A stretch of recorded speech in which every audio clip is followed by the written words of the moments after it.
Pangapunten saderenge kula izin teng inggil. Nggih. Ya, ya. Bismillahirrahmanirrahim. Assalamualaikum warahmatullahi wabarakatuh.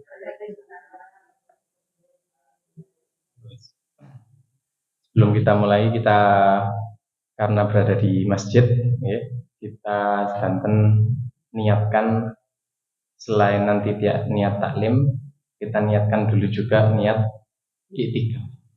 Kersane supaya majelis ini nambah barokah, nambah pahalanya. Karena pahalanya i'tikaf niku bukan satu kali melaksanakan, akan tetapi durasi. Semakin lama kita di masjid dengan niat i'tikaf, berarti semakin banyak pula pahala yang kita terima.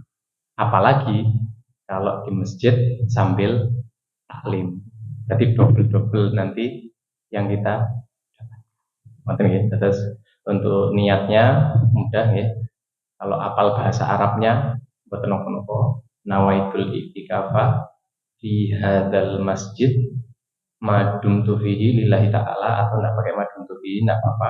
Nawaitul i'tikafa di hadzal masjid lillahi ta'ala.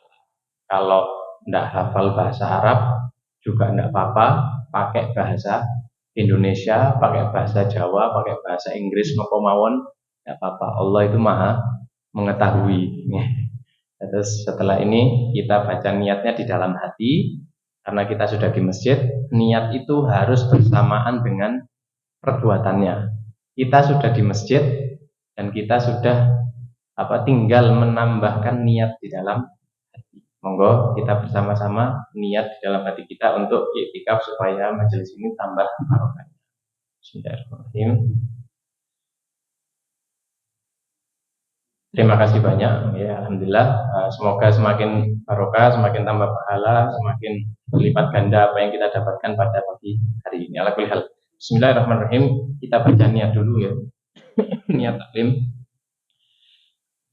Kalau sebutkan panjenengan mengikuti. Bismillahirrahmanirrahim.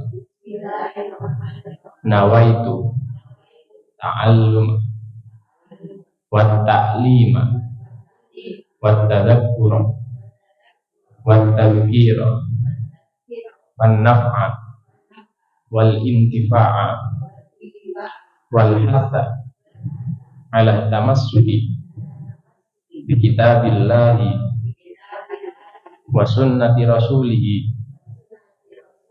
sallallahu alaihi wasallam wad-du'a ilal huda wad-dalalata 'alal khair ibtigha'a wajhillahi wa mardatihi subhanahu wa ta'ala. Amin. Bismillahirrahmanirrahim. Alhamdulillah wassalatu wassalamu ala sayyidina Rasulillah Muhammad ibn Abdillah wa ala alihi wa sahbihi wa man walah. Wala haula wala quwwata illa billahil aliyyil azim. Rabbi shrah li sadri wa yassir li amri wahlul 'uqdatan min lisani yafqahu qawli. Alhamdulillah, segala puji bagi Allah yang telah memberikan kita nikmat sehat, nikmat iman ya, dan yang penting nikmat sempat ya, yang bisa sehingga kita bisa hadir di majelis pada pagi hari ini. Salawat serta salam semoga tetap tercurah kepada baginda Nabi Muhammad SAW yang selalu kita harapkan syafaatnya nanti di akhirat. Kita juga berdoa semoga amaliyah atau amal-amal yang kita lakukan di dunia ini diterima oleh Allah Subhanahu Wa Taala sehingga nanti menjadi bekal kita di akhirat, menjadi saksi baik bahwasanya di dunia ini kita semua berusaha untuk melakukan kebaikan. Amin Allahumma amin. Lubabul hadis sampai di bab Bismillah. Bab yang hadis yang berapa?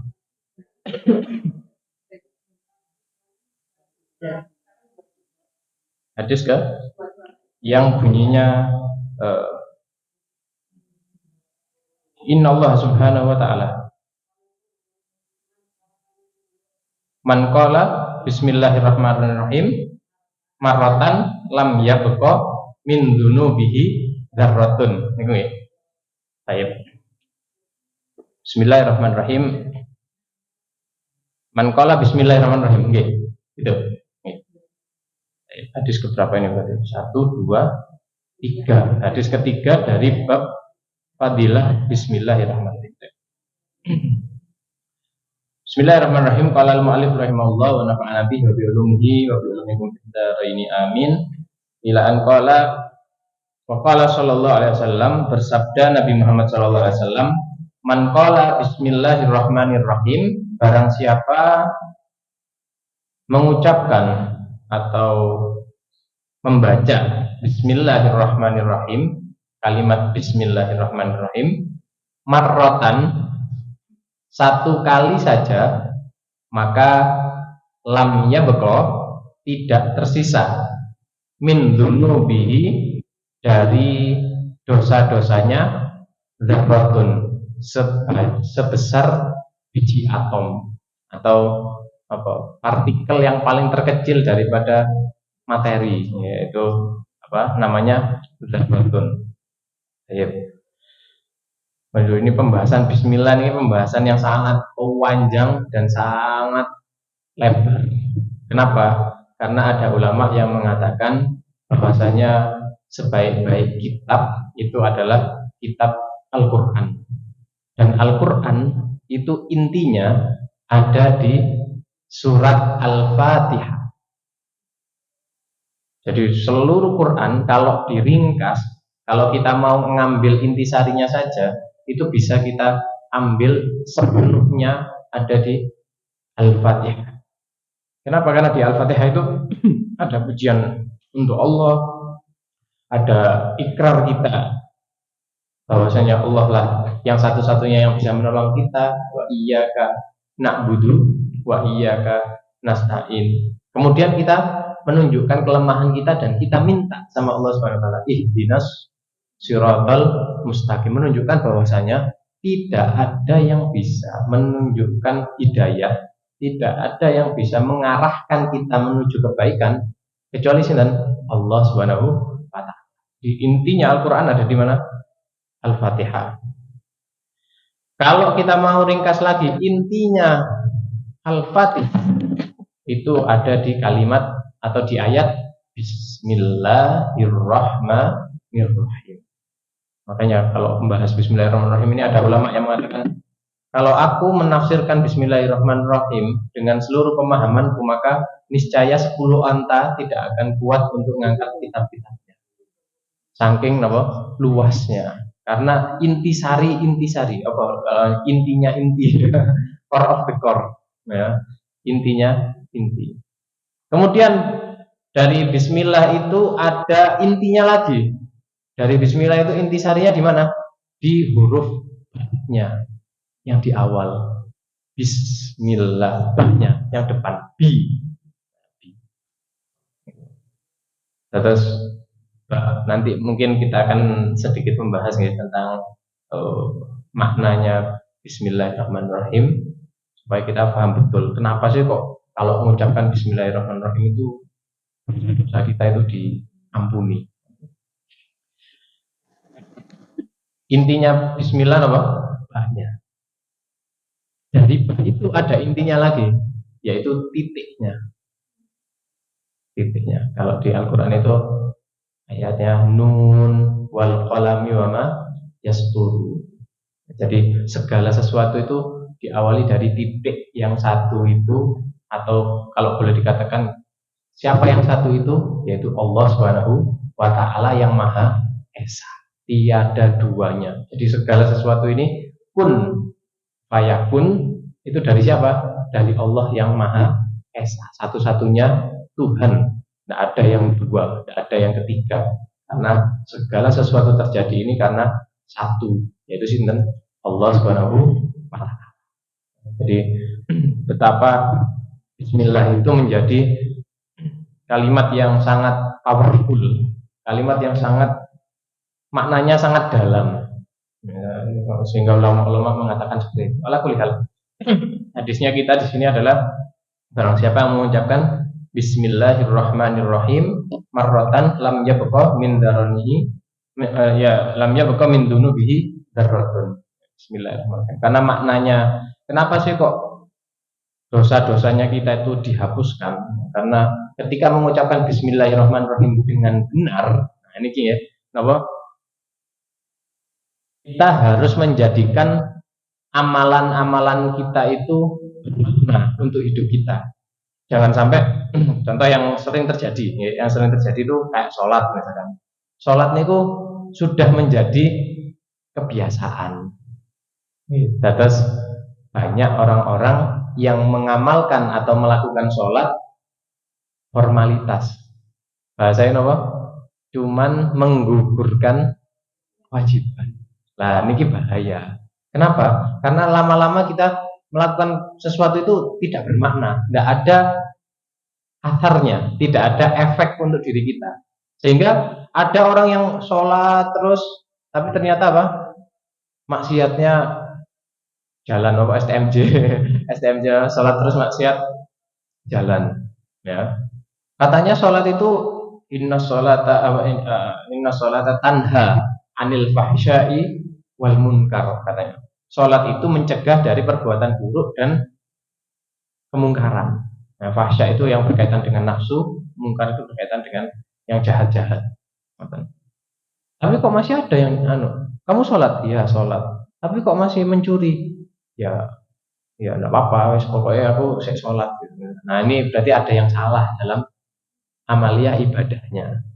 Maka kalau kita mengamalkan sesuatu, pastikan kita mempunyai ilmu dari amalan tersebut, sehingga kalau kita punya ilmu, kita akan masuk amalan tersebut ke dalam hati kita, yang mana manifestasinya adalah perbuatan kita sehari-hari.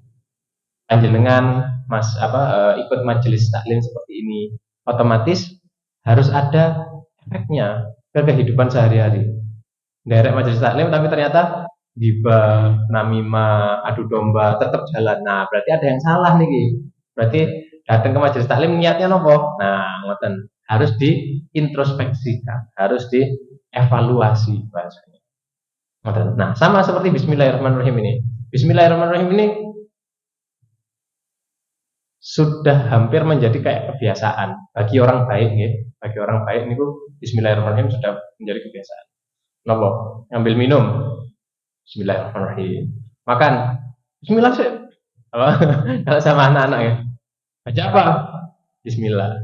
Ya. Ternyata ketika kita makan pun baca Bismillah itu kita nggak tahu maknanya, ngerti loh?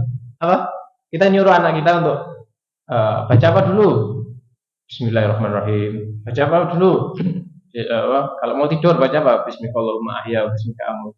Allahumma barik lana fima razaqtana wa qina adzabannar. Kita ajarkan ke mereka.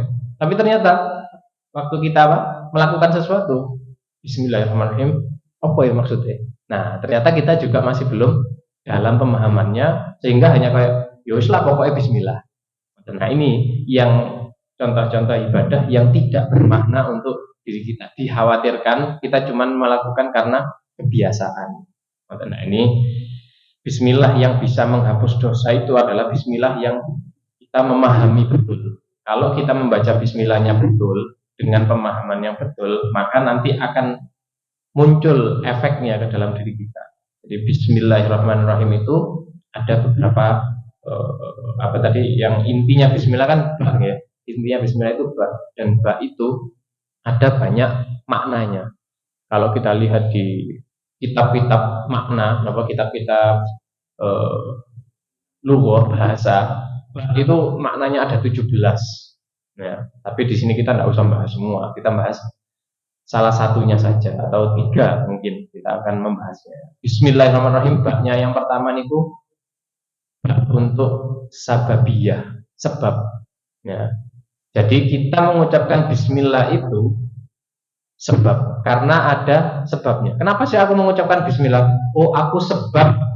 Aku melakukan ini karena. Nah, kalau bahasa Indonesia itu, aku melakukan ini karena Bismillah, dengan nama Allah. Berarti aku melakukan karena nama Allah. Loh, apa efeknya dengan sesuatu yang dilakukan tanpa nama Allah.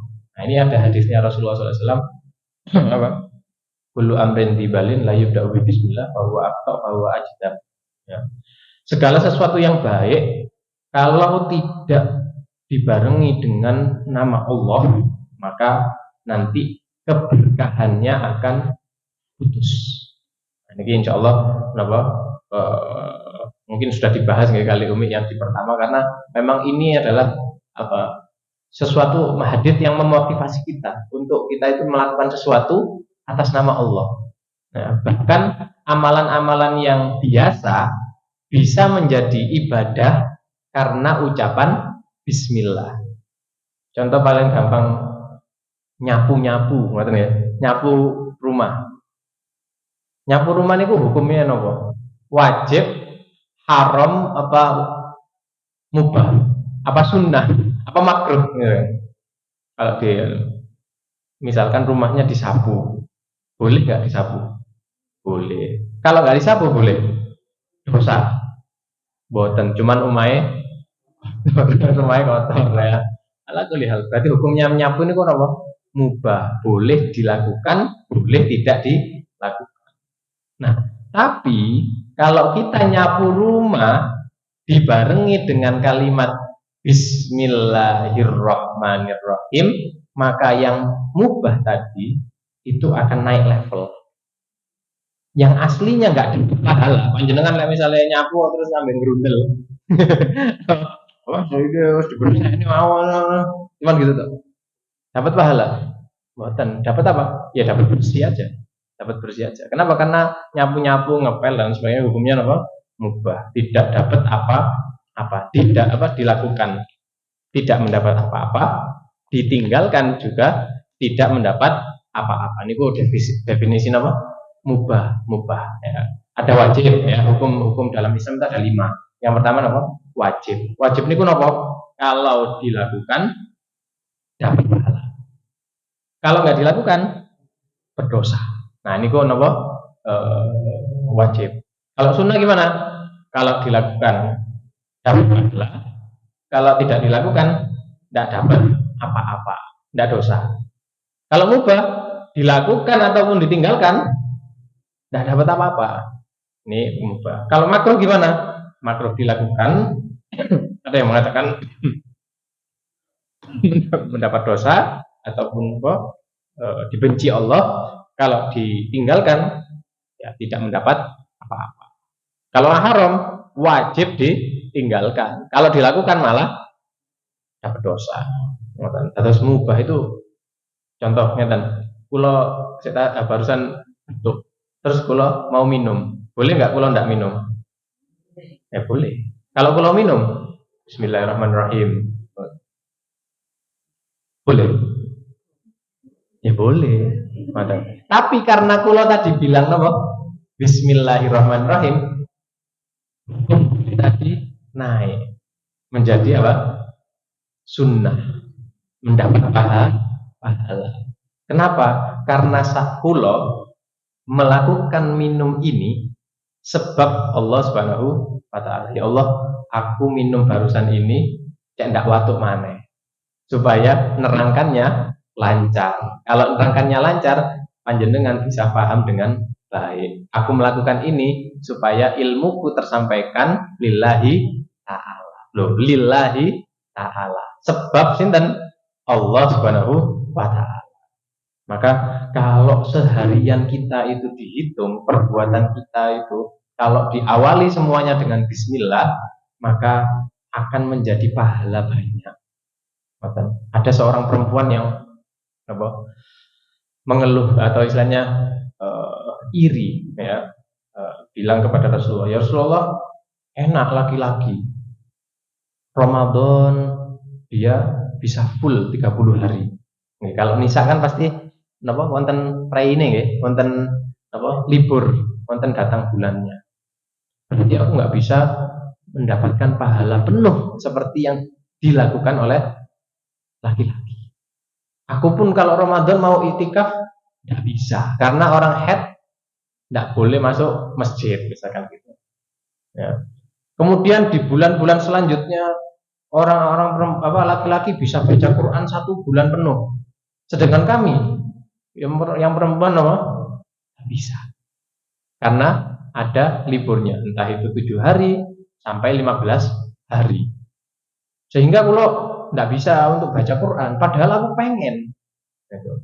Maka sama Rasulullah dikasih pemahaman bahwasanya kamu nurut sama suamimu itu bernilai pahala.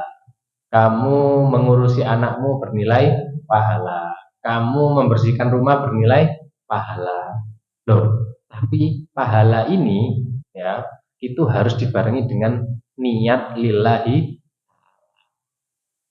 Jadi jangan sampai kita jadi orang yang rugi waktu, rugi umur. Ternyata selama ini kita melakukan sesuatu itu terpaksa, atau melakukan sesuatu itu tidak nyaman, melakukan sesuatu itu yus pokoknya cek bersih dong, pokoknya urusan rumah selesai. Nah, di sini harus kita koreksi, kita harus betulkan lagi, kita melakukan semuanya itu lillahi ta'ala. Dengan kata-kata apa buktinya?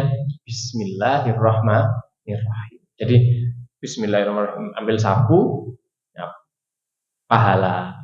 Masak jangan boleh masak, boleh lah masak, diamui. Ya, kalau nggak masak juga nggak apa-apa, ya GoFood. Kalau nggak masak, kalau sekarang banyak ya anunya, cara-caranya.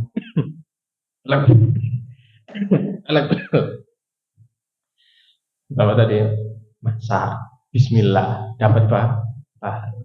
Nah, kalau misalkan kita melibatkan Allah dalam kegiatan kita, maka apa yang kita dapatkan adalah pahala dan ridhonya Allah.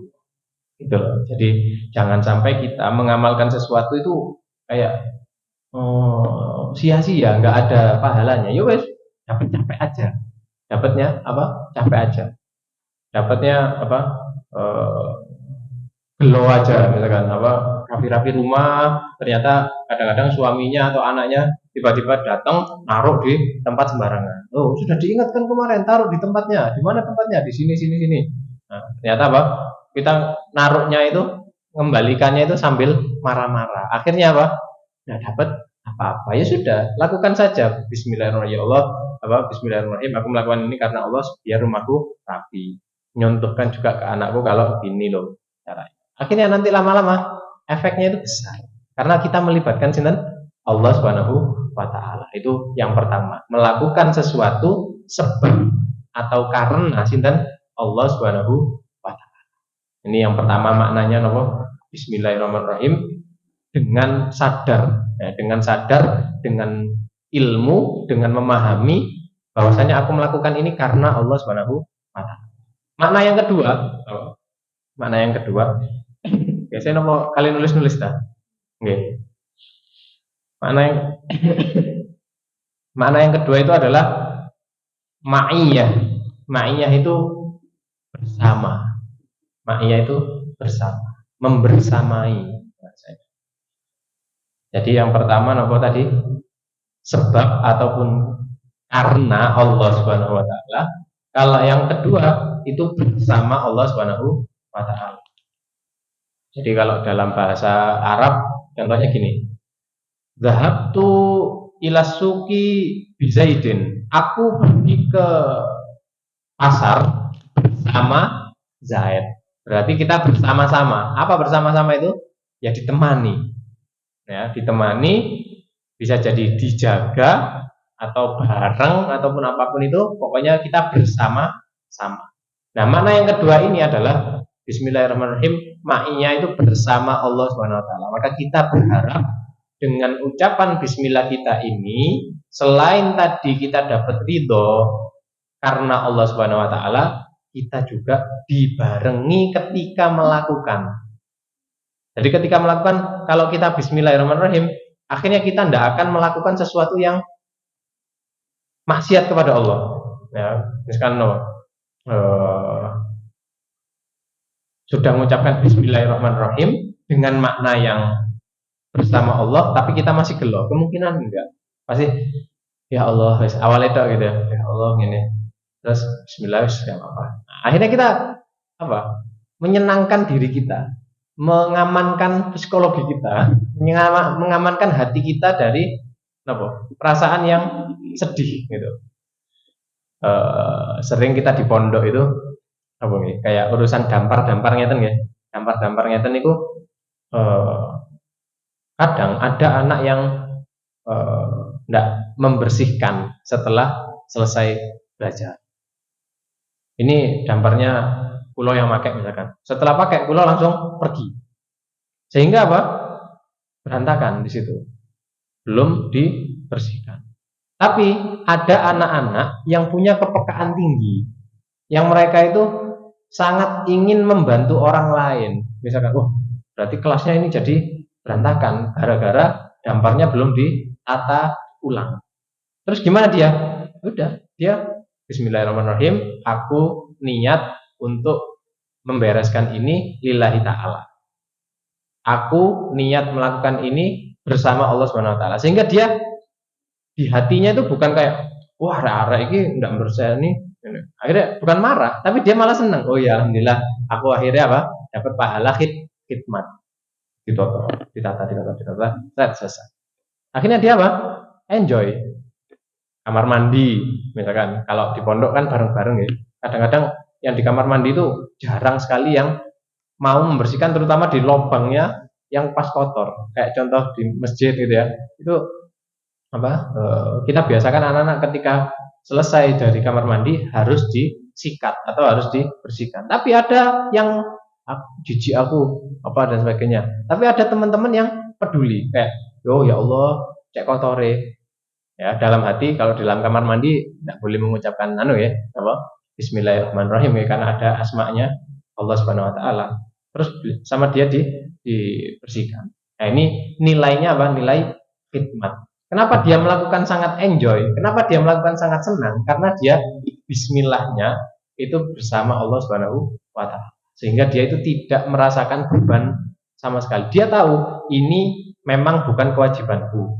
Ini memang apa ya? Ya seharusnya tidak seperti ini. Tapi karena aku mengharap ridhonya Allah dan karena aku melakukan ini adalah tujuannya karena Allah, maka aku lakukan dengan senang. Nah, di sini loh apa? Kebersamaan Allah Subhanahu wa taala itu yang pertama akan menimbulkan rasa senang tadi itu, tidak merasa terbeban.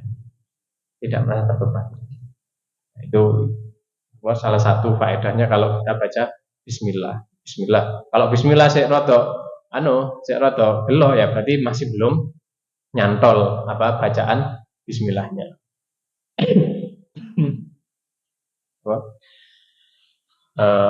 Kadang-kadang ketika apa suami istri ngoten ya. Kemudian ada istrinya yang salah atau ada suaminya yang salah. Nah, niku kadang-kadang pengen ngamuk aja, pengen diamui ya. Tapi ya dia istri kita, dia suami kita. Ya wis lah kita berusaha semaksimal mungkin untuk tidak berantem. Akhirnya salah satunya ya wis gak apa-apa. Yang kadang-kadang yang satu nggarai, yang satu ya wes gak apa-apa. Loh kenapa kok seperti itu? Ya karena aku menikah dengan dia lillahi ta'ala.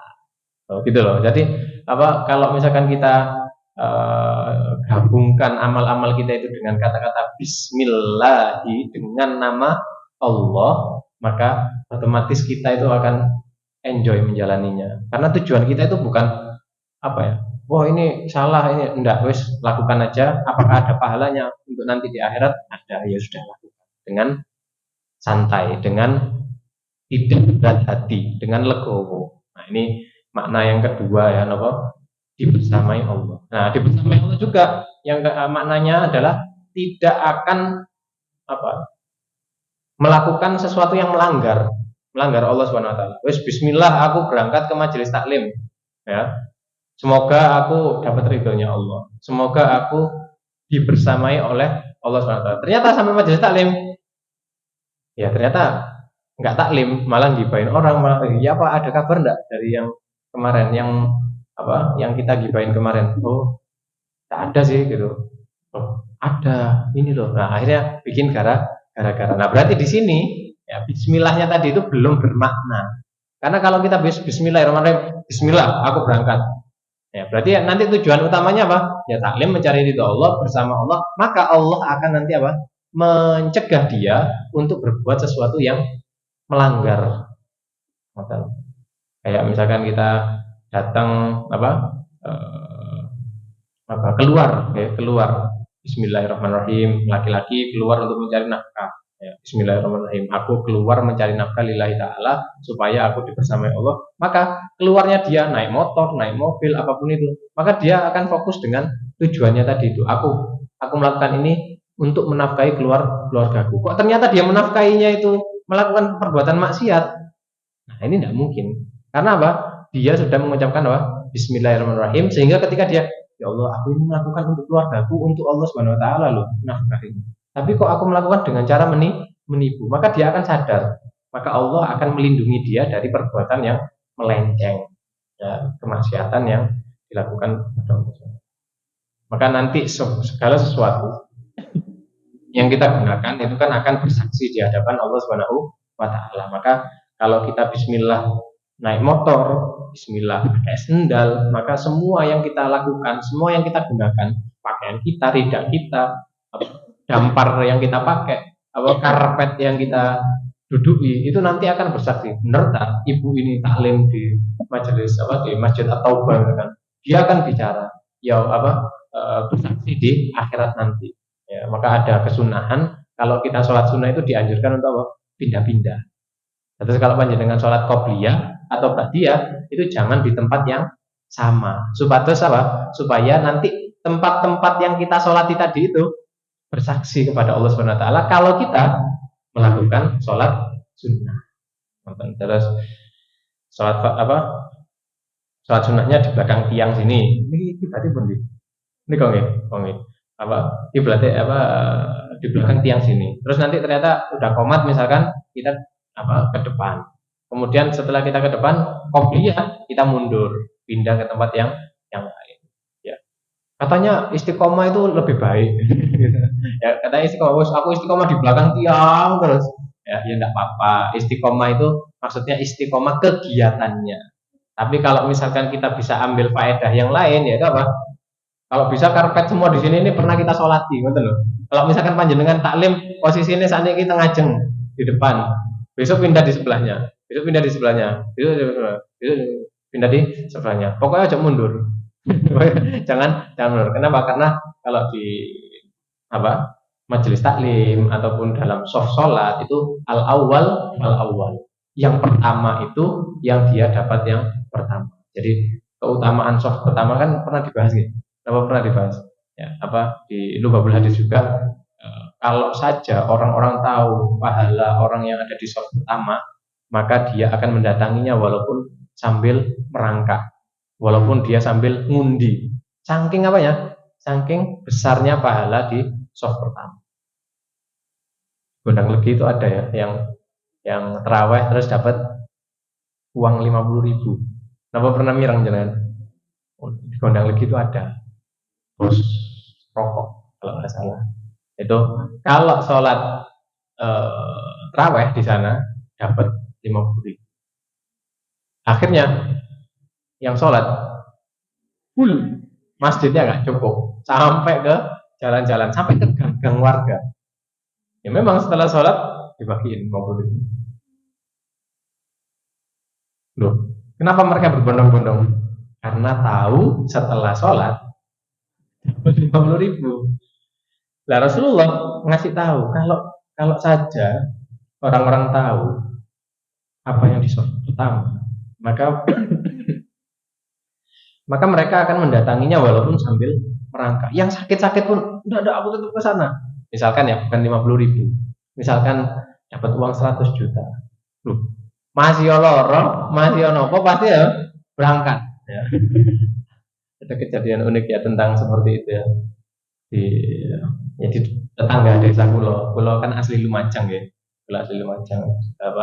Itu di salah satu desa Kulo itu, di tetangga desa Kulo ada orang yang meninggal. Tapi orangnya itu sosialnya kurang baik. Jadi orang-orang itu males mau Kenapa nggih? Kan biasanya kalau orang meninggal itu ada tahlilan, habis maghrib atau habis isya diumumkan nanti tahlil gitu. Nah, orang-orang itu males. Kenapa? Karena orangnya rotok apa bahasa ya, rotok resek gitu loh apa kayak wis ndak disukai lah sama orang-orang. Sehingga hari pertama itu yang apa yang tahlilan itu cuma 5 orang. Ya, ustadznya satu, yang tiga, yang dua tetangganya yang nempel, ya, kemudian satu keluarganya. Ya. Terus akhirnya kok sepi nih, wes ngene ae disangoni. Yang hadir hari pertama disangoni 100.000 orang kaya, orang kaya. Kemudian ya otomatis tetangga kan biasanya cerita ngoten ya. Akhirnya cerita, lili kono diamplopi 100.000. Hari kedua, wow langsung buahnya yang ikut diamplop. Ketika hari ke-6 diumumkan besok yang datang 150.000. Akhirnya apa? Orang-orang pada ngoling. Orang-orang yang di desa-desa sebelah. Tahlil gini untuk 150, 150. Wah, akhirnya orang-orang bawa apa? Bawa truk, bawa pickup, bawa orang, banyak. Nopo yang bisa kita pelajari di sini? Ya, kita kan berarti mengamalkan atau melakukan hal tersebut tujuannya apa? Ya, untuk dapat uang tadi. Nah, sama seperti kita beribadah. Kita beribadah kan ingin mendapatkan Allah. Biasanya mengadakan pahala. Atau kita ingin mendapatkan surga. Atau yang lebih tinggi lagi, kita ingin mendapatkan ridhonya Allah Subhanahu wa Ta'ala. Tapi kok kita males kalau ibadah? Kenapa kok kita males kalau ibadah? Karena sama Allah itu tidak ditunjukkan saat itu juga. Tapi yang tadi kan semangatnya jelas ya, semangatnya jelas. Kenapa? Karena langsung diamplopi, langsung dibagi, langsung dikasih, langsung. Sehingga mereka apa? Makanya ketika Rasulullah bilang apa? Kalau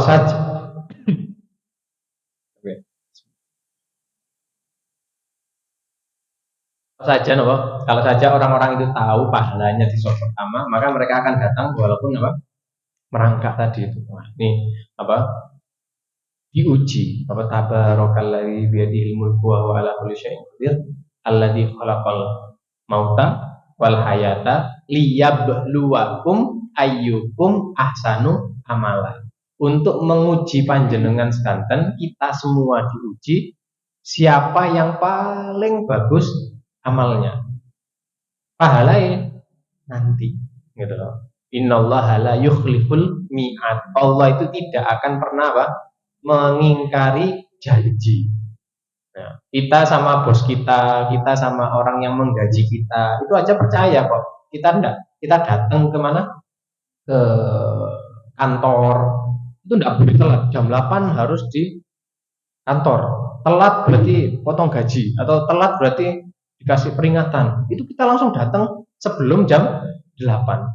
Padahal gajinya kapan diterima? Nanti akhir bulan. Loh, kita loh sama manusia itu percaya, gitu loh. Bisa jadi nanti ternyata di akhir bulan nggak dikasih, rodok molor dikit, tapi terus tidak apa-apa, aku akan tetap bekerja keras. Insya Allah nanti akan dibayar. Kepada manusia loh kita percaya. Lah kepada Allah kita masih ya kayak itulah keimanan. Kalau iman kita kuat, ya, maka panjenengan akan terlihat keimanan itu dari ibadah-ibadah kita. Kalau ibadah kita itu mempeng, semangat, lillahi ta'ala, ikhlas, tidak karena riya, tidak karena untuk ujub, itu pasti apa?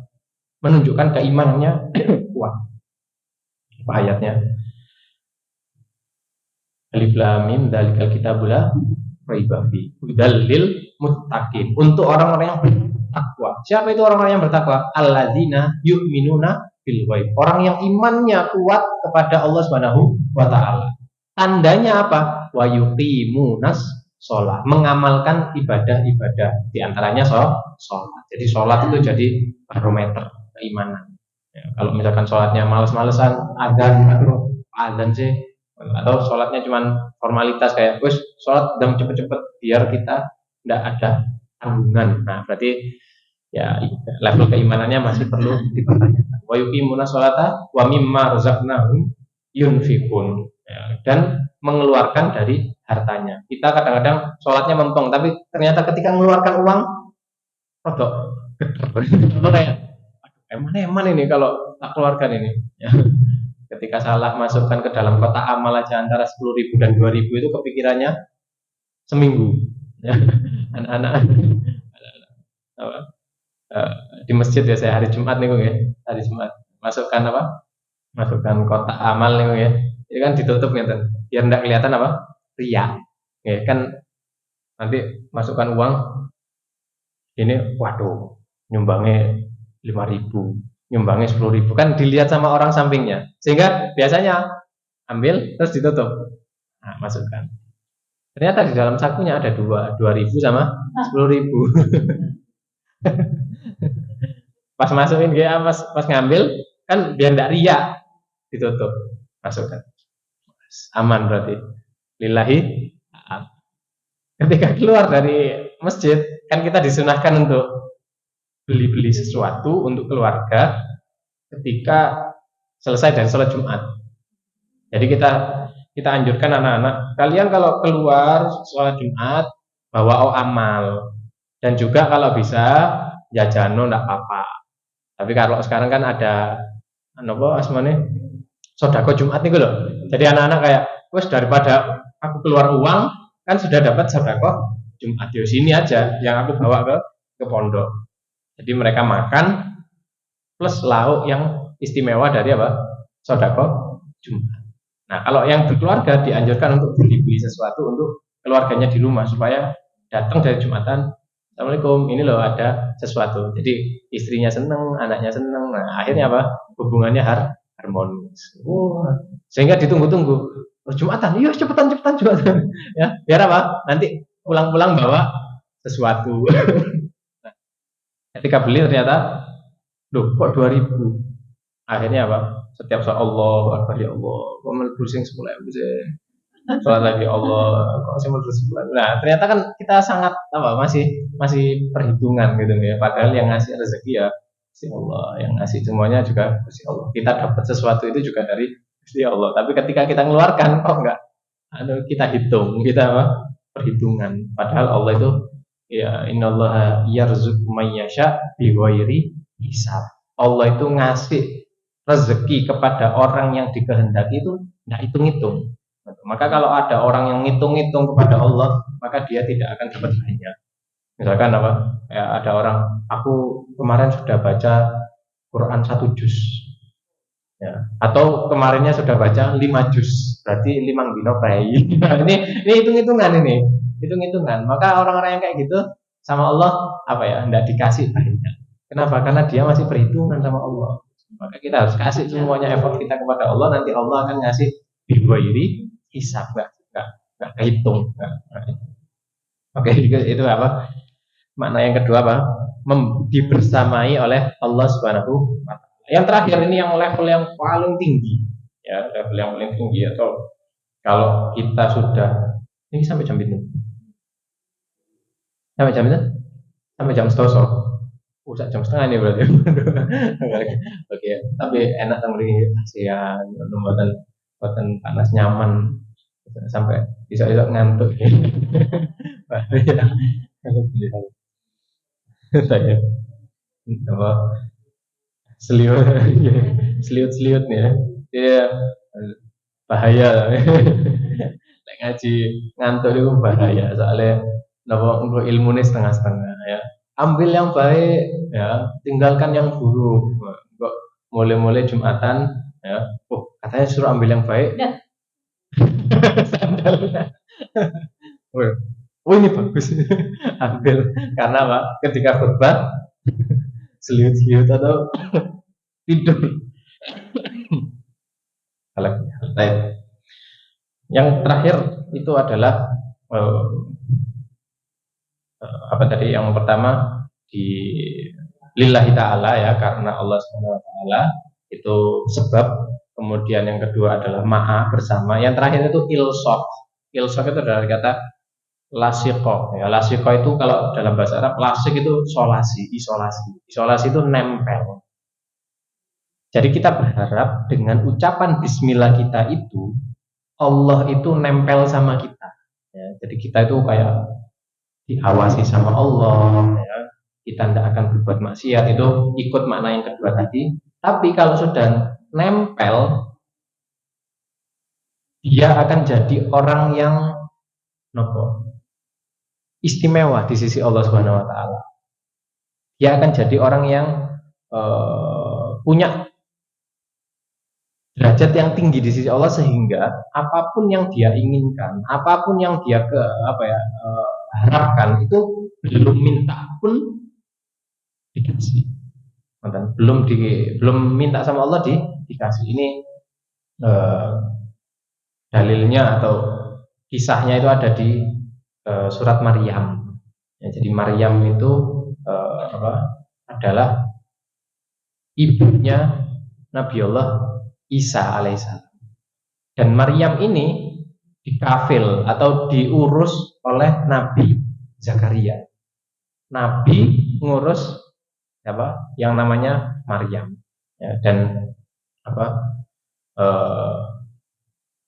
dikisahkan di situ saking dekatnya itu sampai Allah Subhanahu Wa Taala itu ngasih kepada Maryam tersebut sesuatu yang tidak ada di musimnya, ngasih makanan, ngasih rezeki, ya, yang banyak sekali tanpa Maryam itu berusaha, sehingga apa ya tadi lo bacakan buatan nangdi hai.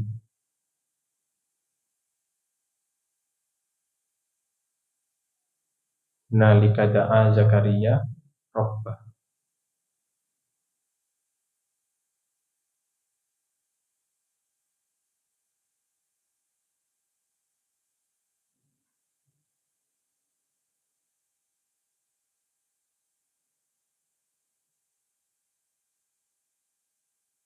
Nah, ini ayatnya. Taqabbalaha rabbuha biqabulin hasanin wa anbataha nabatan hasanan wa kaffalaha Zakaria. Jadi Sayyidatuna Maryam itu dikafil oleh siapa? Zakaria. Kullama dakhala 'alaiha Zakaria al-mihraba. Jadi Nabi Zakaria ini mendidik Sayyidina Maryam itu dengan baik. Dengan cara bagaimana? Dia disediakan tempat. Dia disediakan tempat istirahat yang baik, kemudian dia bisa belajar di situ, dia bisa beribadah di situ. Namanya mihrab. Ya. Kullama dakhala 'alaiha Zakaria al-mihraba, setiap Nabi Zakaria itu masuk ke dalam mihrabnya, maksudnya mau ngajari, ya, nyambang, itu wajada indaha rizqa. Nabi Zakaria menemukan di dalamnya sudah ada rezeki. Apa rezeki di sini ditafsirkan oleh ulama-ulama? Di dalam mihrabnya itu ada buah-buahan, ada makanan-makanan, yang mana buah-buahan itu tidak ada di musimnya. Misalkan sekarang musim mangga, ya, musim mangga. Sebelum musim mangga musim jeruk misalkan. Nah, ketika musim mangga itu ada jeruk. Ada jeruk di sini. Padahal sekarang musim mangga. Ketika musim jeruk, adanya apa? Mangga. Akhirnya Nabi Zakaria sudah tahu sebenarnya ini pasti dari Allah Subhanahu Wa Taala. Tapi beliau mengkonfirmasi lagi, nanya, "Qala anna laki hadza?" Ini dari siapa? Ini dari siapa? Bukan berarti Nabi Zakaria itu gak tahu. Ini Nabi Zakaria udah tahu. Tapi beliau melihat bahwasanya Maryam ini adalah seseorang yang solihah, ya, perempuan yang solihah, sehingga ditanya, ini punya siapa? Qala anna laki hadza. Mana lanjutannya? Qala ya Maryam, wahai Maryam, anna laki hadza, ini dari siapa? Qalat huwa min indillah, itu dari Allah Subhanahu Wa Taala. Nah, di sini ini menunjukkan bahwasanya apa aroma ataupun keistimewaan oleh orang-orang yang soleh atau solihah itu ada. Terus kan yang sekarang terjadi kan orang-orang itu sudah mulai tidak percaya sama keramat-keramat nih loh. Ya memang sih yang diceritakan-ceritakan itu memang keramat-keramat yang aneh-aneh gitu loh. Jadi kayak apa faedahnya ini? Oh, dia bisa terbang gitu. Ini bisa Pak, bisa lari di atas air, Naruto lah apa kayak apa ninja-ninja. Terus katanya dia bisa ini, dia bisa ini, dia bisa. Sehingga yang diceritakan itu hanya apa? Sesuatu yang tidak mempunyai makna yang baik. Kenapa kamu pengen terbang? Ya biar aku cepat kemana-mana. Loh tujuannya biar cepat kemana-mana. Padahal orang dulu itu misalkan kalau ada yang memang bisa terbang seperti itu tujuannya adalah ya untuk ibadah sama Allah. Misalkan dia bisa membelah dirinya, gitu apa? Satu di sini, satu di Mekah, misalkan kita. Itu kan cerita-cerita karoma-karoma yang kita ya kita tidak bisa pungkiri. Soalnya yang terjadi ini di Al-Qur'an. Maryam itu tiba-tiba di dalam mihrabnya ada rezeki atau ada makanan. Yang mana makanannya itu tidak ada di musim itu. Terus siapa yang ngasih? Ini yang ngasih Allah. Bisa jadi ini kan apa? Karoma. Atau misalkan ada yang bilang apa? Ada ulama yang sholat Allah Akbar ternyata dia minta ya Allah buka sejadah ada uangnya, kan? Nggak bisa jadi, ya bisa jadi karena yang terjadi di sini ada gitu loh. Tapi karena kisah-kisahnya itu sangat apa ya, nggak masuk akal, terus orang-orang sudah keimanannya sudah lemah, kemudian mereka semua itu apa kayak pokoknya rasional, rasional, rasional, nggak mungkin lah gitu. Maka kayak gini-gini mulai terdegradasi. Padahal di Al-Quran ada qala anna laki hada wa min indillah. Ini dari Allah Subhanahu wa taala. Enggak mungkin ya ada buah itu di musim ini. Enggak mungkin. Terus dia orangnya tidak kemana-mana. Enggak ada yang ngirim, enggak ada yang apa yang ngirim siapa? Nabi Zakaria. Qala anna laki hada. Qalat huwa min indillah. Innallaha yarzuqu man yasha bighairi hisab. Karena tahu Nabi Zakaria Maryam itu dekat sama Allah, ya maka hunalika da'a Zakaria Rabbah. Maka disitulah Nabi Zakaria itu minta sama Allah Subhanahu Wa Taala. Kenapa? Karena atharus solihin, apa? Tempat ibadahnya orang soleh itu. Tadi kadang-kadang kan kita ziarah kemana, kemudian datang ke rumahnya ulama bulan. Ini dulu adalah tempat ibadahnya ulama bulan. Kita di Hadramut di Yaman itu juga seperti itu. Ini adalah tempat Habib Fulan. Oh iya, tempat khalwatnya. Khalwat itu apa? Tempat menyendiri. Tempat menyendirinya beliau ketika minta sama Allah. Beliau ulama besar, beliau ulama yang hebat. Maka kita bertabaruk pengen dapat barokah dengan cara apa? Kita sholat situ, mudah-mudahan kita doa di situ dapat seperti apa yang dilakukan oleh Nabi Zakaria, doa di tempatnya siapa? Sayyidatuna Maryam. Jadi Nabi Zakaria itu minta sama Allah apa? Minta anak. Padahal beliau itu sudah divonis tidak akan bisa punya anak. Rabbi habli min ladunka apa? Dzurriyyatan thayyibah innaka sami'ud du'a. Doanya di mana? Di tempatnya Maryam. Kenapa? Karena beliau tahu Maryam itu orang apa? Perempuan yang solihah dan dia dapat keutamaan yang tadi itu dapat rezeki dari Allah langsung. Yang ngasih makan siapa? Allah langsung. Nah, di sini level ini adalah level yang orang sudah ilsok namanya. Nah, tadi kita kan bahas apa? Yang makna ketiga ya, ilsok. Ilsok itu apa? Kita harus nempel terus sama Allah. Apa-apa kita ucapkan Bismillahirrahmanirrahim. Ya pokoknya tujuannya lillahi ta'ala. Ya, apa? Pakai baju lillahi ta'ala. Apa? Lillahi ta'ala, lillahi ta'ala. Kalau orang dulu sebelum ada apa sebelum Bismillahirrahmanirrahim ini faedahnya itu apa diberikan ya, itu mencari sesuatu seperti ini lewat tahajud ya. Tapi sekarang sudah lebih mudah, kita cukup dengan kalimat apa Bismillahirrahmanirrahim tapi dimasukkan ke dalam hati yang kuat. Kenapa ayatnya wa minal laili fatahajjad bihi nafilatan laka, ucapan fatahajjad bihi. Nah, ini wa minal laili fatahajjad bihi nafilatan. Orang-orang dulu itu apa? Kalau mau dapat sesuatu yang istimewa itu harus didapatkan dari apa? Tahajud. ya, filatan laka asa ayyab'ataka rabbuka maqaman mahmuda, supaya dapat makom yang tinggi. Kadang-kadang kita pengen punya kedudukan yang tinggi, kita pengen punya apa, posisi, misalkan di bisnis posisinya yang bagus, di kantor posisinya yang di atas ataupun jadi atasan ataupun ala kulihal. Pokoknya kita meminta di hadapan orang-orang kita tidak diremehkan. Nah, itu kan makoman apa? Mahmuda, ya. Makoman mahmuda. Nah, akan tapi kalau kita mau masuk ke makoman mahmuda itu harus dengan cara yang baik. Misal mau naik pangkat ataupun pengen dipandang tokoh oleh orang-orang, nggak boleh sampai kita melakukan itu dengan cara yang curang. Maka lanjutannya apa? Waqur rabbi adkhilni mudkhala sidqin. Masukkan aku ke dalam situ dengan cara masuk yang baik. Betapa banyak orang-orang yang masuk menjadi hebat, menjadi tokoh, menjadi tinggi, menjadi apapun itu, tapi dengan cara yang salah. Tapi di sini Allah Subhanahu wa taala melindungi. Kalau kita mau tahajud, kita berharap untuk mendapatkan makom yang tinggi, maka Allah akan memberikan itu dengan cara yang baik. Mudkhala sidqin, memasukkan dengan cara yang baik. Wa akhrijni mukhraja sidqin. Kalau emang aku keluar, ya keluarnya dengan keluar yang baik. Kemudian waj'alni min ladunka sultanan nasira. Nah, ketika kita sudah mencapai makoman mahmudah, pasti akan ada banyak sekali ya orang yang memusuhi kita, ya, pasti orang yang semakin tinggi, apa bahasanya itu, semakin tinggi pohon akan semakin kencang pula apa anginnya, misalkan kayak gitu. Nah, maka cobaan-cobaan akan semakin banyak. Tapi di sini apa?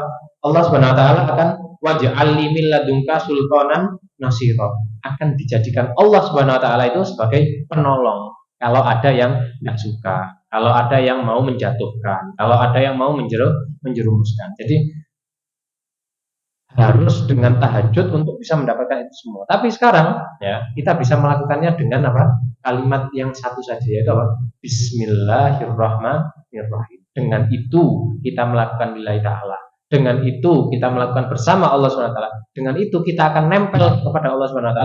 Yang mana kalau kita sudah nempel sama Allah, kita sudah dekat dengan Allah, Allah akan memberikan kita makoman mahmudah, Allah akan memberikan jalan masuk ke makoman mahmudah itu dengan baik, dan Allah SWT akan melindungi kita dari orang-orang yang ingin menjatuhkan kita ketika kita ada di makoman mahmudah.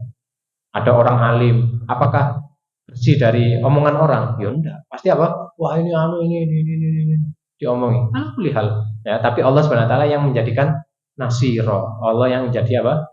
Penolongnya.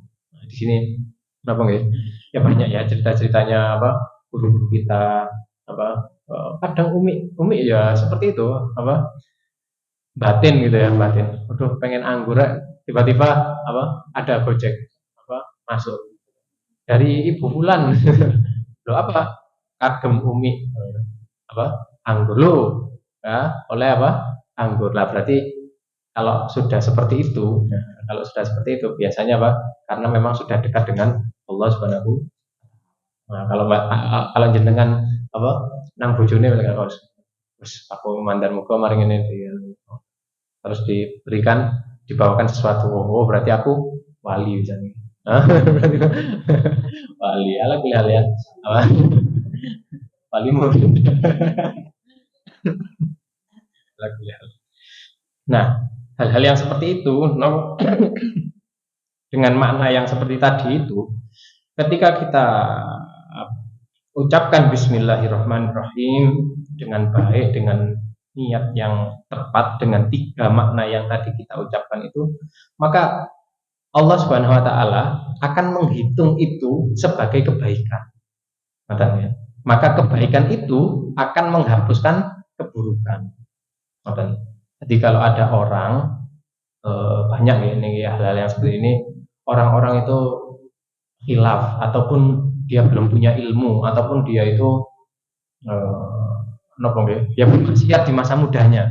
Kemudian dia waktu sudah dewasa, sudah apa tua, kemudian dia apa? Menyadari, ya Allah, aku dulu nakali, aku dulu kok sholat gini. Alhamdulillah mereka pengen taubat. Ya, mereka pengen taubat. Terus gimana? Nah, di sini peran kita Kalau orang berilmu itu tidak boleh menjadikan orang lain itu putus asa. Kamu tidak sholat berapa lama? Sekian tahun. Kamu terus ngapain? Aku dulu pernah mencuri, aku dulu begini. Wah, kamu pasti neraka. Nah, itu tidak boleh. Karena apa? Allah SWT bilang apa? La taqnatu min rauhillah, la taqnatu min rahmatillah. Jangan pernah kamu putus asa dari rahmatnya Allah Subhanahu wa taala. Karena Allah itu Maha mengampuni. Innallaha ghafur. Ghafur itu apa? Maha mengampuni. Rahim, Maha menyayangi. Tawwab, apa? Maha menerima taubat. Maka kita nggak boleh untuk menjadikan orang lain itu putus asa. Kenapa? Kalau kita bikin putus asa, ya dia pasti apa? Akan lanjutkan apa yang dia lakukan. Bahasa ya, Pak. Bajuku wis kotor, di mesin sana ya aku gulung-gulung aja di lumpur itu misalkan gitu. Maka sekalian aja dikotori. Oh, aku nggak bisa ya, aku apa diampuni. Wah, ya sudahlah, wong aku udah diampuni wis lah. Sekalian gitu apa? Lanjutkan aja gitu apa? Misalkan dia mencuri. Terus aku wis kalau diampuni wis mencuri lebih besar lagi wis biar apa? Wong aku wis ndak diampuni. Nah, di sini yang dikhawatirkan. Tapi ingat ya apa innal hasanat di dalam Al-Qur'an bilang apa innal hasanat yudhibnas sayyi'at. Sesungguhnya kebaikan itu menghapus keburukan. Maka ada salah satu pesannya Rasulullah kepada Sayyidina Mu'ad itu apa? Wa'at bi'is sayyi'ata al hasanata tamhuha. Kalau kamu melakukan perbuatan buruk, jangan lupa setelah melakukan perbuatan buruk itu terus kamu sadar ganti dengan perbuatan yang baik. Misalkan naudzubillah apa kita tidak sengaja atau khilaf ternyata kita memfitnah orang atau ternyata kita dolim sama orang atau ternyata kita mengambil harta orang. Nah, kita harus sadar, oh ini salah. Ya, makanya syaratnya tobat yang pertama ini apa? Sadar. Harus apa? Sadar. Kalau dia tidak sadar itu salah, nggak akan bisa bertobat. Gitu loh. Contoh anak kecil main lumpur, dia tidak tahu kalau itu kotor. Apa yang dia lakukan? Ya tetap main terus. Padahal kita, loh, bajunya gini. Apa yang dia lakukan? Ya wis, biasa aja. Gitu. Tidak tahu kalau kita nyucinya itu ngucap, direndam dan lain sebagainya. Mereka nggak tahu karena mereka tidak mengetahui. Tapi setelah mereka dewasa, misalkan anak kecil itu sudah jadi bapak, akhirnya apa? Atau jadi ibu. Apa yang dia lakukan? Ya sama. Oh, aku udah tahu, maka aku harus mengakuinya atau aku harus apa? Menyadarinya kalau itu salah. Tapi ketika sudah menyadari itu salah, jangan lupa untuk melanjutkan dengan perbuatan apa? Baik. Kenapa? Karena kebaikan itu akan menghapuskan. Jadi kebaikan kita yang sekarang bisa jadi menghapuskan dosa kita yang kemarin.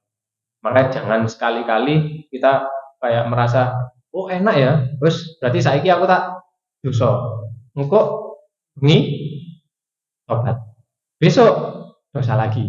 Malamnya tobat lagi. Nah, kalau kayak gini ini namanya kurang ajar ya. Namanya apa? Kurang ajar. Kenapa? Karena tidak ada kemaksiatan yang kecil di hadapan Allah Subhanahu wa taala. Apa kalau dibagi dosa itu dosa kecil sama dosa besar. Tapi sesungguhnya hakikatnya dosa itu ya dosa. Dosa itu ya semuanya besar. Kenapa? Karena dosa kecil ataupun dosa besar itu cuman kayak untuk melevelkan gitu loh. Kalau kamu melakukan ini ya sudah cukup istighfar. Kalau kamu melakukan ini ya cukup baca bismillah. Cukup dengan ini ya cukup kamu melakukan ini. Tapi kalau dosa besar kamu harus taubat kepada Allah, nangis kepada Allah, kamu harus kembali kepada Allah, kamu harus itu untuk itu pembagian dosa itu. Tapi kalau kita lihat hakikatnya dosa semuanya itu ya dosa kepada Allah. Karena kita tidak melihat dosanya itu kecil atau dosa besar. Akan tapi kita melihat siapa yang kita maksiati. Yang kita maksiati itu sinten? Allah. Maka dosa kecil pun kita maksiat ke sinten? Allah. Maka semua yang melanggar Allah hukumnya apa? Dosa. Dosanya kecil apa besar? Dosa. Jadi tetap dosa. Maka kalau dikatakan ada orang apa kan kayak gini dosa kecil, ya. Jangan melakukan dosa besar. Tapi kalau dosa kecil apa? Nah ini bahaya. Kenapa? Karena kalau ada orang meremehkan dosa, maka dia meremehkan apa? Melanggar Allah Subhanahu wa taala. Dikhawatirkan orang kayak gini ini apa? Suul khotimah. Karena dia nggak apa-apa, gini-gini nggak apa-apa, nggak apa-apa, nggak apa-apa, nggak apa-apa. Padahal yang dimaksiati sinten? Allah Subhanahu wa taala. La tandur ila eh, kibarin au siwari maksiatik. Ya, jangan melihat besar atau kecilnya maksiatmu. Walakin undur ila man asoita. Lihatlah kepada siapa kamu bermaksiat. Kepada siapa kita bermaksiat? Kepada Allah Subhanahu wa taala. Ya, maka mengucapkan bismillahirrahmanirrahim dengan hati yang sadar, dengan hati yang penuh keyakinan yang tadi ya nopo lillahi taala, kemudian dibersamai Allah Subhanahu wa taala, atau kalau misalkan kita naik level itu ilsok dengan Allah Subhanahu wa taala, kan? Itu semua adalah kebaikan yang akan menghapuskan dosa-dosa kita yang telah lampau. Sampai-sampai disebutkan di sini apa? Lamnya betul, tidak tersisa sedikit pun min dunubihi dzarratun, sebesar biji. Nah, ini apa? Faedahnya kita baca bismillah, tapi ada syaratnya. Syaratnya harus kita membaca bismillahnya dengan penuh makna atau dengan penuh kesadaran, bukan cuma bismillah bismillah.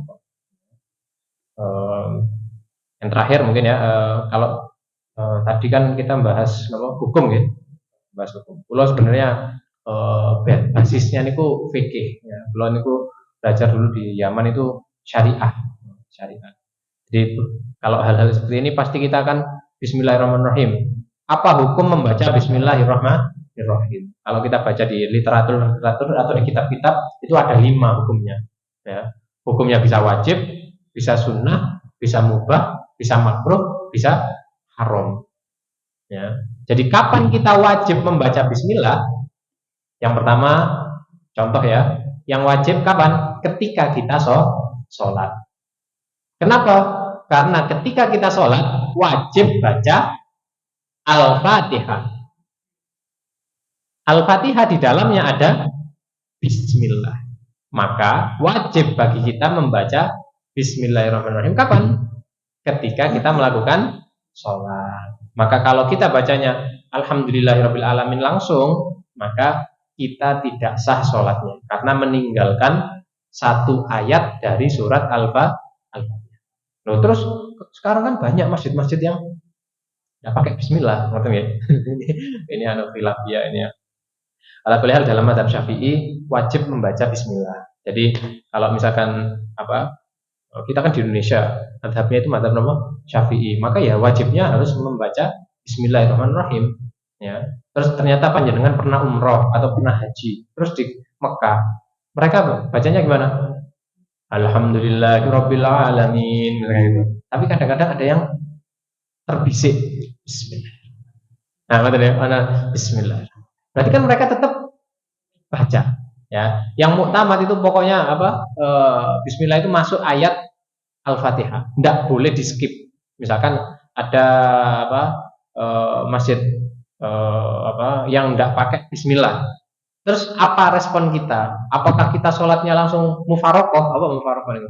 Pisah, keluar ya, harus tidak usah sholat ambil wong iki. Tidak pakai bismillah. Atau sebaliknya, orang yang nggak pakai bismillah, wah pakai bismillah gitu. Nggak sah, tidak usah. Karena kadang-kadang sudah terjadi, maka kita kalau misalkan ada orang yang tidak pakai bismillah, kita husnudzon saja.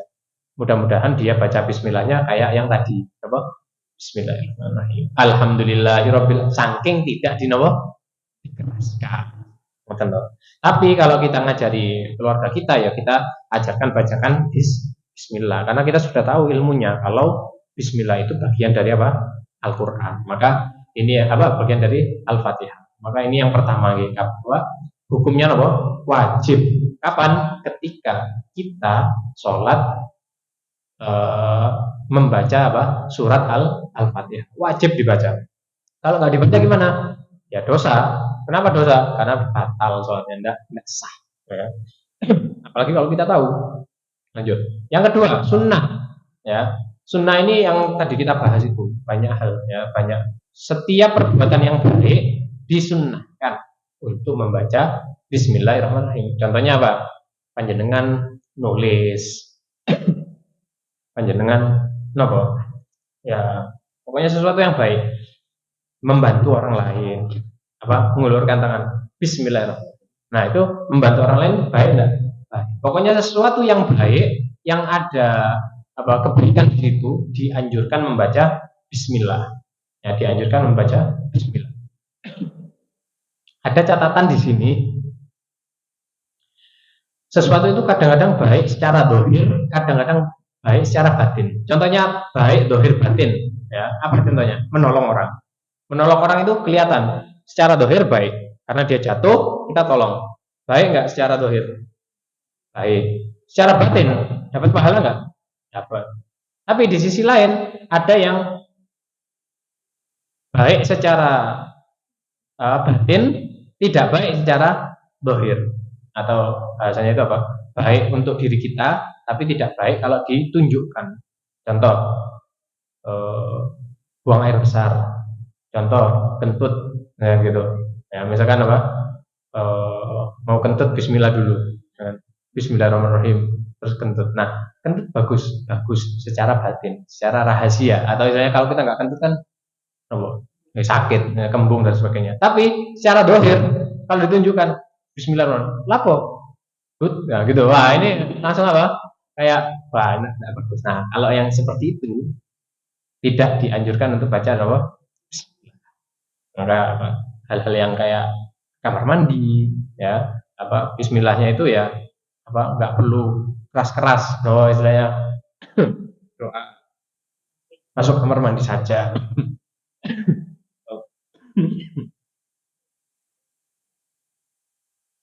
Batu-batu nih. Lihat. Apa tadi?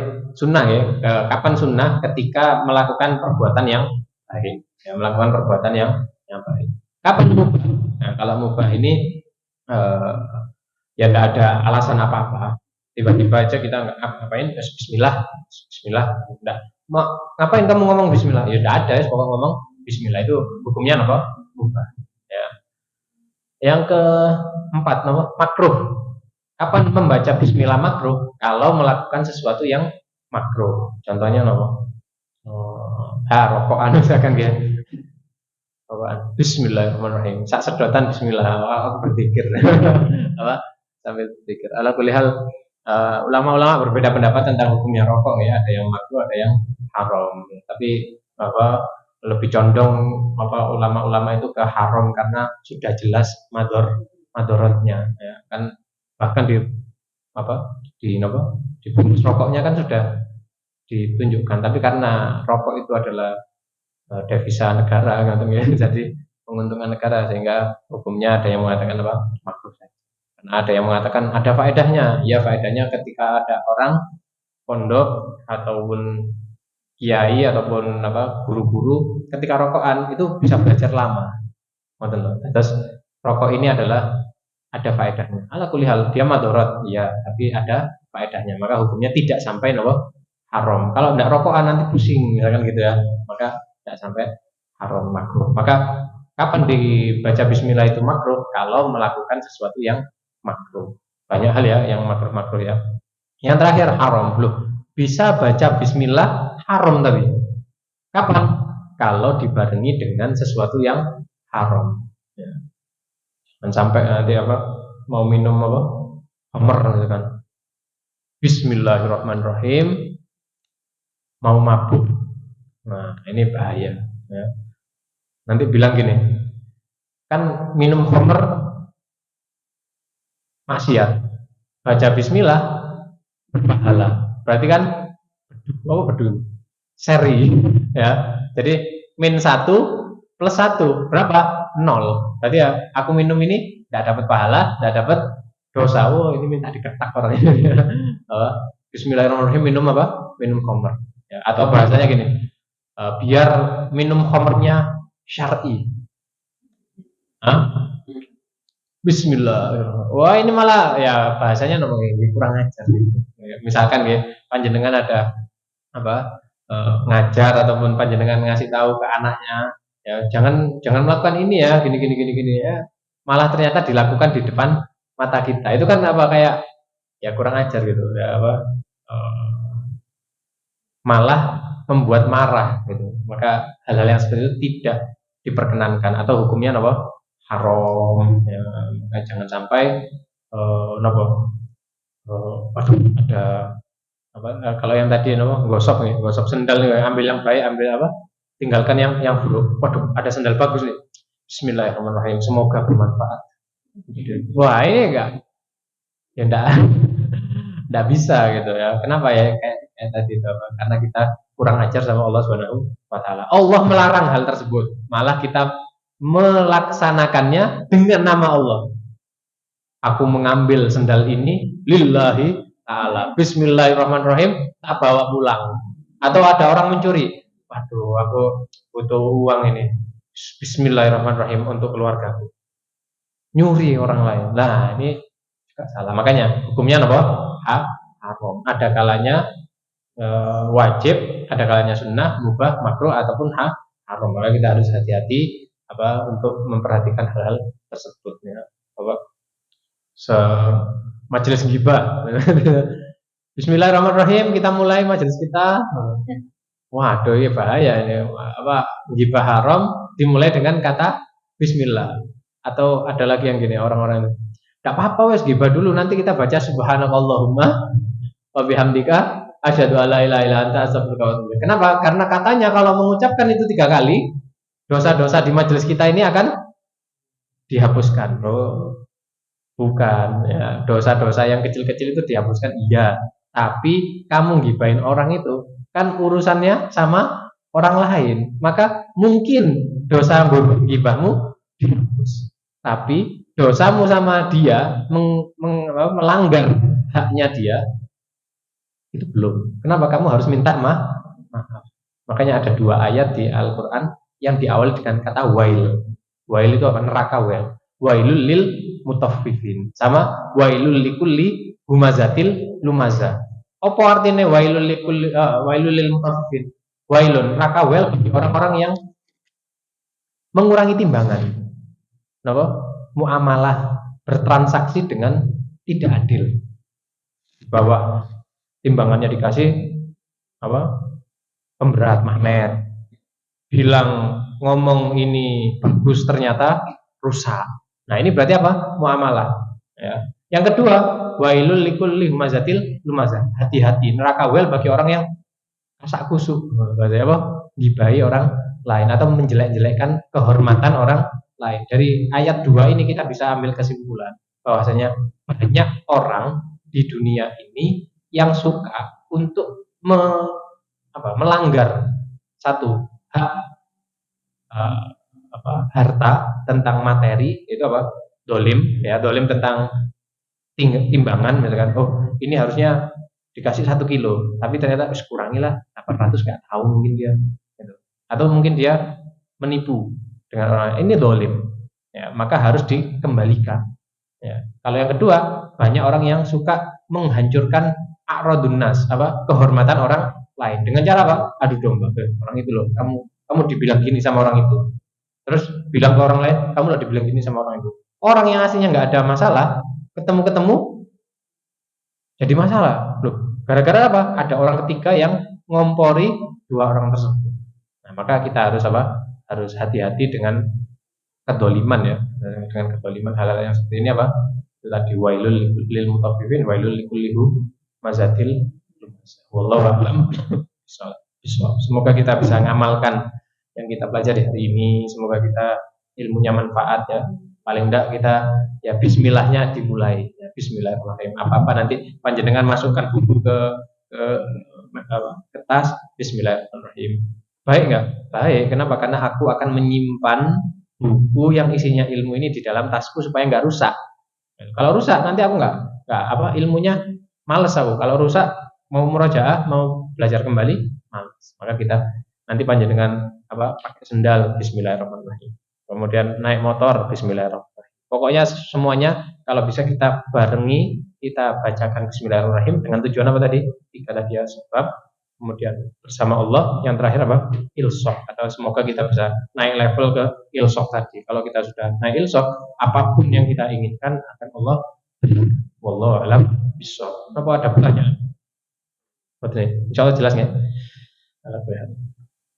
Rabbana fa'na bima 'allamtana rabbi alimna alladhi yanfa'una rabbana zidna ilma warzuqna fahma waj'alna minas solihin. Allahumma ja'al jam'ana hadza jam'an marhuma wa tafarruqana min ba'dihi tafarruqan ma'suma wa la taj'al fina wa la minna syaqiyyan wa la mahruma wa ala rahmati rabbika maqruda. Rabbana atina fid dunya hasanah wa fil akhirati hasanah wa qina adzabannar. Sallallahu ala sayyidina Muhammad wa ala ali sayyidina Muhammad walhamdulillahi rabbil alamin. Kita baca subhanakallahumma wa bihamdika asyhadu an la ilaha illa anta astaghfiruka wa atubu ilaik. Assalamualaikum warahmatullahi wabarakatuh.